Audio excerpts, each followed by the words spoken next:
Buenas tardes, compañeros. Vamos a hablar sobre la potencia nuclear de Rusia. Integrantes: Kerry Huerta, Nico Ochoa, Elian Verde Soto, Andrea Lamar, Ángeles Aguilar y mi persona, Yimabel. Rusia es considerada una potencia mundial desde hace bastantes años. Este país se destaca principalmente por ser el más extenso del mundo, uno de los mayores productores de petróleo, grandes fuerzas armadas y equipamiento para la defensa, además de su economía, grandes producciones de trigo y el sistema educativo. La Federación Rusa es uno de los países más respetados de todo el mundo, marcando la historia universal en muchos sentidos. Para considerar un país en esta categoría se toma en cuenta diferentes factores como la economía, la cultura, relaciones internacionales, sistema educativo, equipamiento de defensa, avances tecnológicos y científicos.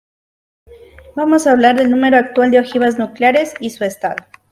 Entre los 5 países con armas nucleares del Tratado de No Proliferación tenemos a Rusia, con un total de ojivas nucleares activas de 6.375. En reserva y mantenimiento tiene un total de 4.315. Y tenemos un dato adicional que entre Rusia y Estados Unidos tienen el 90% de armas nucleares. Siguiendo con lo mencionado por mi compañera, tenemos que las ojivas desplegadas tienen un total de 1570. También tenemos las ojivas almacenadas con un total de 4805. Otro dato para recalcar es que desde el fin de la Guerra Fría la cantidad de ojivas en el mundo se ha ido reduciendo. Sin embargo, nuevos actores han surgido en estos últimos años y viejos conocidos como Estados Unidos, Rusia y China se encaminan a una nueva carrera armamentística. Ahora también Gran Bretaña parece haberse sumado a la competencia. Número actual de vector de lanzamiento. El 2019 fue un año de intensa actividad de la industria espacial, con 103 lanzamientos, de los cuales 6 no fueron exitosos. Se llevaron al espacio 492 objetos por un peso aproximado de 390 toneladas para desplegar nuevas y mejores capacidades en materia de comunicación, observación de la Tierra, inteligencia, navegación, profundización de conocimiento del universo y aprobación de nuevas tecnologías. China fue el país que más lanzamientos realizó durante el año 2019, con 34 despliegues desde su territorio, seguido por Rusia con 22 y los Estados Unidos con 21. Es la segunda vez en la historia de la actividad espacial que 2 históricos pioneros son relegados de la cantidad de lanzamientos por otro país. El año pasado Rusia realizó 17 lanzamientos espaciales, 7 desde Baikonur y Blestek, 2 desde Kura y 1 desde Vostok. En el 2020 Rusia quedó en el tercer lugar de lanzamientos por detrás de China y Estados Unidos. Además, el número de lanzamientos espaciales fue el más pequeño de la historia de Rusia desde 1992. Por otro lado, tenemos que Rusia envió 3 bombarderos estratégicos llamados Tu-22M3 a la base aérea de Meymin, la plataforma más importante de aterrizaje y despliegue de los aviones de guerra y de transporte de la Fuerza Aérea Rusa en el territorio sirio.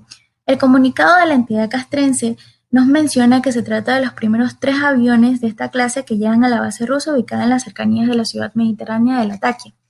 Por otro lado, el avanzado submarino ruso de ataque de propulsión nuclear Kazan llegó el 1 de junio a la base permanente adscrita en la flota del norte de Rusia. Este submarino es parte de un proyecto llamado 885 YASEM-M, considerado el más caro y avanzado de la 4ª generación. Este tuvo lugar en los astilleros de Sevmaj, el principal fabricante de submarinos de propulsión rusa nuclear. Las armas que podría portar este submarino incluyen un total de 10 tubos lanzatorpedos con arsenal de hasta 30 torpedos teleguiados y autoguiados de 650 y 533 milímetros. Por último, tenemos que el Ministerio de Defensa de Rusia aprobó con éxito el nuevo misil balístico intercontinental RS-28 Sarmat, que la OTAN denomina como Satán II. Este Satán estuvo entre el arsenal de nuevas armas nucleares invencibles que el presidente Putin presentó hace unos meses atrás, en la que incluía el misil de crucero nuclear y otro intercontinental hipersónico. A lo largo de la historia, Rusia ha sostenido distintos tratados que en su mayoría, y por no decir todos, han sido bilaterales con quien sería su mayor contrincante, ya que también se establece como un país nuclear, y ese es Estados Unidos. Comenzando con el primer tratado que se firmó sobre misiles antibalísticos, al uno limitó por primera vez el número de armas estratégicas intercontinentales con más de 5.000 kilómetros entre lo que en ese tiempo era la Unión Soviética y los Estados Unidos. Este entró en vigor en el 72 con las siglas ABM, dado que también limitó el número de sistemas de misiles. El 13 de junio del 2002 los Estados Unidos se retiraron del acuerdo y por consiguiente surgió el SAL-2, que limitaba el número de misiles intercontinentales y los lanzadores de misiles instalados en submarinos entre dos puntos que poseían ambas partes. Después surgió el Tratado sobre Fuerzas Nucleares de rango intermedio, que siguió con la procedencia de eliminar los misiles balísticos y los de crucero cuyo rango operativo de alcance estuviera entre 500 y 5.500 kilómetros, denominados euromisiles. Este terminó con la salida de los Estados Unidos el 2 de agosto del 2019, puesto que acusaba a Rusia de irrespetar el acuerdo, y pese a que este se negó a dicha acusación, el tratado se mantuvo suspendido hasta la salida de esta otra potencia. Por consiguiente, se tiene el Tratado de Reducción de Armas Estratégicas 1. Fue el tratado subsecuente del SAL-1 y obligaba a las dos potencias a reducir sus arsenales hasta 6.000 cabezas nucleares, bombarderos y misiles balísticos, aparte de las limitaciones que se establecieron en el Tratado SAL-1.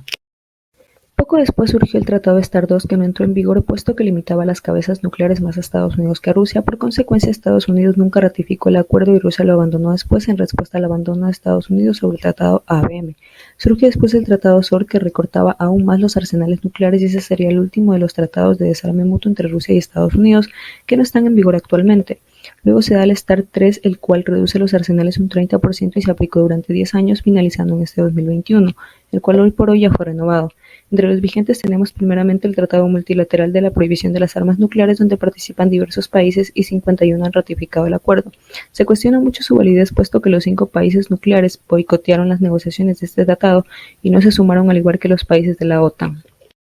Con el nombre de New START, el tratado anteriormente mencionado, el START-3, fue renovado este 13 de febrero y ese sería el único tratado bilateral de reducción de armas estratégicas que posee Rusia actual, y nuevamente con Estados Unidos, quien sigue con las mismas limitaciones y normas del START-3. Por otro lado, se tiene el Tratado de No Proliferación Nuclear, que sería el único tratado multilateral en el que se encuentran inmersos los 5 países potencia en armas nucleares. Al día de hoy cuenta con 191 miembros y este impulsa a prevenir la propagación de armas nucleares y la tecnología armamentista, aparte de incentivar a lograr un desarme general y completo. Durante los últimos 10 años, las tensiones entre Estados Unidos y Rusia se han incrementado, y esto ha podido ser evidenciado mediante la ruptura de sus relaciones diplomáticas a razón de intereses propios en conflictos en Crimea, Siria, medidas tomadas por la OTAN y ciertos eventos bochornosos en los que países de la Unión Europea han expulsado a embajadores rusos y Rusia ha sido consecuente de la misma manera, y una serie de sucesos más, los cuales han permitido este roce entre las dos potencias. Sumando a ello, podemos traer a colación también las declaraciones de Biden en marzo del 2021, quien afirmaba que Putin es un asesino. En este panorama, sin duda alguna, las capacidades nucleares de Estados Unidos y Rusia han estado frente a frente. El avance hacia la reducción de los arsenales nucleares es un camino lento y lleno de obstáculos. Como ya lo hemos podido observar en la explicación de Kerly, Rusia y Estados Unidos han vivido reiteradas rupturas de tratados de desarme bilaterales y, por el contrario, han continuado con una modernización de sus arsenales. En este sentido, también debemos tener en cuenta que el tratado New START es un tratado de control o limitación, mas no de desarme nuclear, puesto que dentro de ese tratado no se amparan los programas de desarrollo de mecanismos más efectivos de lanzamiento de misiles o de modernización de ojivas nucleares, sino que simplemente plantea un límite de cantidad en armamento nuclear. Recordemos que Rusia y Estados Unidos poseen más del 90% del armamento nuclear en el mundo. Es por ello que deberían ser estas dos potencias las cuales deberían dar los primeros pasos encaminados a un desarme general y completo de armas nucleares. No es cosa del otro mundo comprender que la actual carrera de armamentos nucleares es extremadamente peligrosa.